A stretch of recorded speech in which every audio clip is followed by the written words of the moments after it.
Finalmente estreou o podcast, aleluia, Senhor. Mal podia esperar para mostrar logo isso para vocês. Óbvio que eu não tô mostrando isso pra quase ninguém, né? Porque eu ainda não tenho público nenhum. Nós ainda não temos, né? Do Achados e Relíquias. Mas olha só, você aí achou que ia ser só mais um podcast de um leitor solitário compartilhando suas leituras? Achou errado, pessoa muito gente boa que deve estar escutando isso agora. Eu não vou tentar imitar o Rogerinho aqui. Tá muito frio pra isso e tá muito cedo também. Mas enfim, caralho, eu tenho que parar de falar mais enfim e tipo e todas as coisas que eu fico repetindo e que eu já falei sobre isso no programa anterior. Mas então, gente, finalmente eu pude lançar esse podcast pra vocês.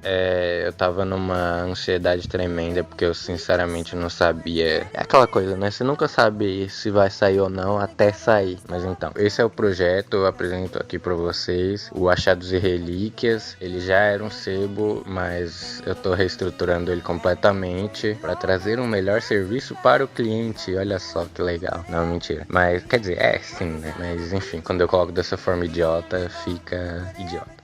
Agora com essa reestruturação a gente tá cheio de novidades que vão ser reveladas ao longo aí dos meses, né? O próprio podcast já é uma dessas. E assim, eu queria que vocês tentassem enxergar um pouco o Achados e Relíquias de outra forma, porque eu tô tentando criar um espaço para debater mesmo literatura e quadrinhos e todo tipo de gênero, sabe? Não é legal se limitar a ler só um tipo de coisa. Eu sou um cara que tenta ler todo tipo de coisa, obviamente, né, que nem sempre eu consigo, mas é sempre bom tentar, né? E se eu puder meio que dividir isso com vocês, já é legal pra caramba. Mas então, o Achados e Relíquias, ele é muito mais uma ideia de compartilhar ideias sobre literatura e quadrinhos, até porque se a lojinha não der certo, eu vou ficar só com podcast e aí ele vai ser literalmente só um espaço pra... Só não, né? Ele vai ser um espaço pra compartilhar o amor sobre a literatura, né? Obviamente, o podcast é só um desses espaços. A própria página no Instagram é outra. E, enfim, mais coisas que eu não posso falar porque eu não quero dar spoiler, que é bem legal. Então, vamos ao programa para eu terminar de gravar logo e editar logo e não perder o prazo.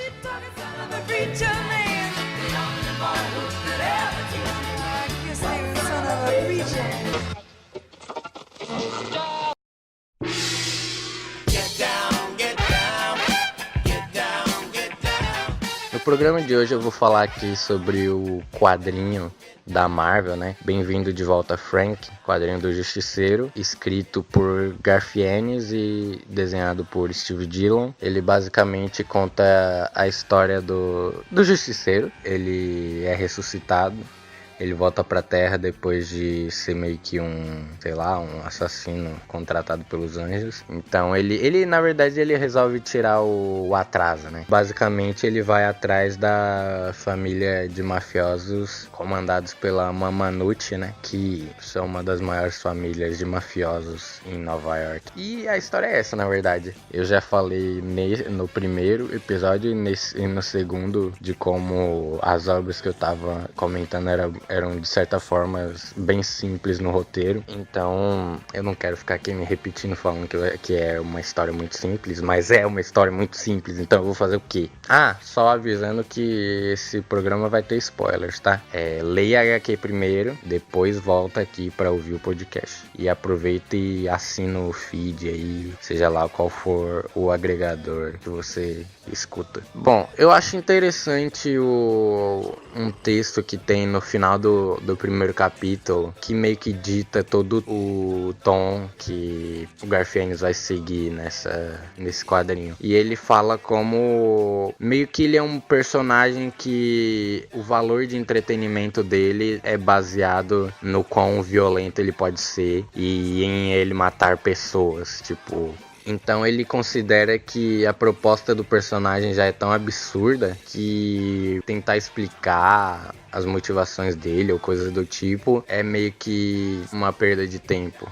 de certa forma. Tanto que ele compara, e eu acho bastante feliz essa comparação que ele faz entre o Justiceiro e o Comichão e Coçadinha lá do Simpsons, sabe? Aquele desenho, que é basicamente uma paródia de Tom e Jerry, desses desenhos que um animal tem que fuder com o outro pra caralho. E essa é a graça do desenho. Então, ele meio que compara com isso. Você não, sei lá, você não precisa ter a motivação do Tom pra pegar o Jerry. Tipo, ele é um gato caçando um rato. Você não vê os roteiristas armando toda uma história do Hortelino pra pegar o Pernalonga. Não, ele é um caçador e ele tá caçando coelho. Só simplesmente coincidiu do animal ser o Pernalonga, pra infelicidade do Hortelino, né? Porque puta que pariu, né? Que azar do cacete. Você vai caçar um coelho e pega justamente a porra do Pernalonga. Um dos personagens mais filhos da puta que existem. Tipo, talvez perdendo só por Pica-Pau. Enfim, eu não vou ficar entrando nisso porque eu não assistia muito Pernalonga.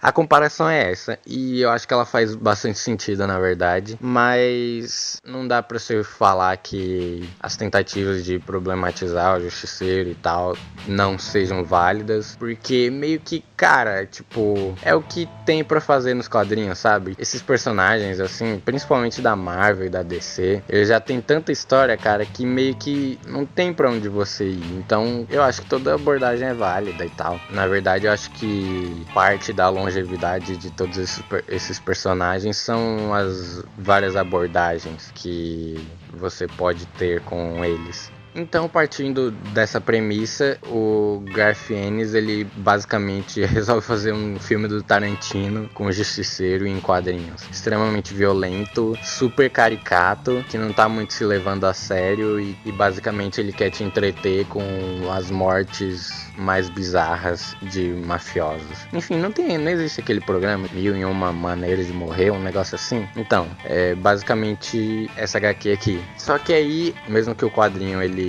esteja na maior parte do tempo mais preocupado em entreter do que qualquer coisa, ele não deixa de ter uma discussão complexa de certa forma, que eu comentei, do Justiceiro não precisar exatamente de uma ideologia nem nada do tipo. Não, ele só é aquele cara porque é a função dele como personagem, é o que ele foi criado pra fazer, assim como o Coyote com a porra do Papaléguas.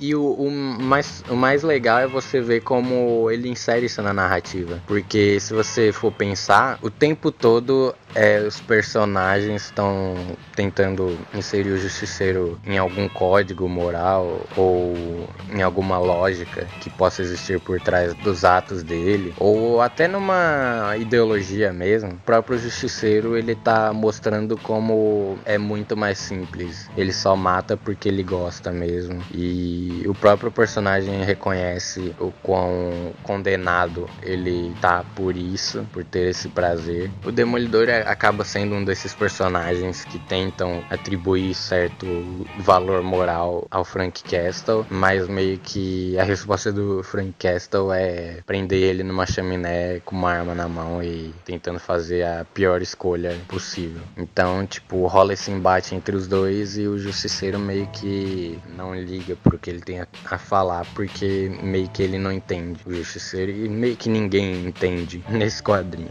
E uma das coisas que eu achei mais legal é como ele amarra essa proposta dele com a fase anterior que eu falei do Justiceiro, né? Dele ser um contratado dos anjos e tal. Ele meio que conta, o Justiceiro conta através dos recordatórios como os anjos ofereceram pra ele voltar a ficar com a família dele, tipo, no céu. E ele meio que recusou, porque ele fala até, né, que esse não é o céu dele, não é ficar com a família dele, ou seja, o Garth Ennis meio que já tá descartando essa explicação dele ter virado o Justiceiro por causa da família dele, o que meio que acaba mostrando o como o Justiceiro meio que sempre teve essa índole dentro dele. Ele meio que sempre foi meio doido não, louco pra caralho. E a representação máxima desse conflito do Justiceiro com os personagens, né, que tentam colocar um código moral nele, é basicamente basicamente os outros vigilantes que surgem no quadrinho, né? O Troco, o Elite e o Santo, que basicamente são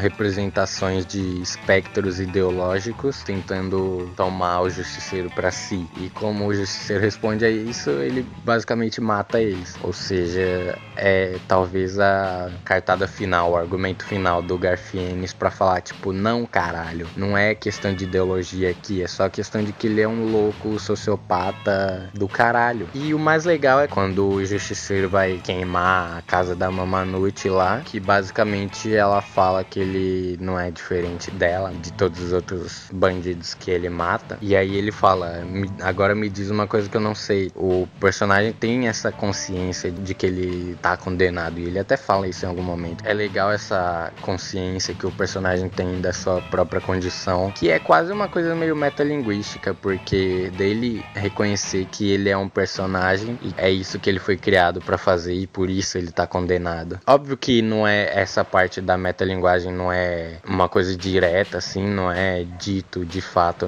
no quadrinho, até porque não é um quadrinho do Grant Morrison, mas eu acho que é uma interpretação possível, eu acho válido. Mas enfim, né, se a HQ não vai tentar problematizar o Justiceiro, nem tentar uma abordagem mais realista, nem tentar traçar o psicológico do personagem, cara, ela vai pro caminho completamente oposto, o que é, tipo, maravilhoso, porque, como eu falei, você tem um filme do Tarantino em quadrinhos, então ele coloca certos elementos na trama que meio que, porra, você olha aquilo e fala, caralho, essa HQ não tá se levando nada a sério, mano. A primeira página já é incrível, porque é basicamente ele com a arma na garganta de um traficante e falando, e vê se corta o cabelo. E não só isso, né, tipo...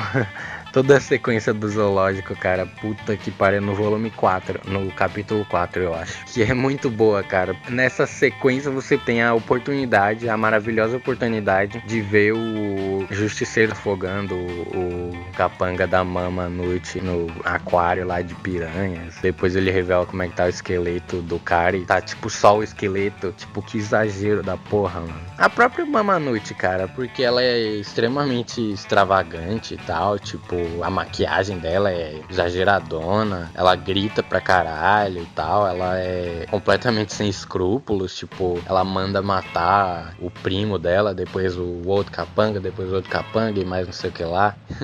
Então, cara, o que eu posso te dizer é, pegue esse quadrinho e seja feliz, porque ele não tá se levando nada a sério, não é pra você levar a sério, e essa é a parte boa, e o melhor de tudo é que ele ainda tem um temperozinho de uma discussão maior e tal. Então essa é a minha dica de hoje, e até o próximo episódio.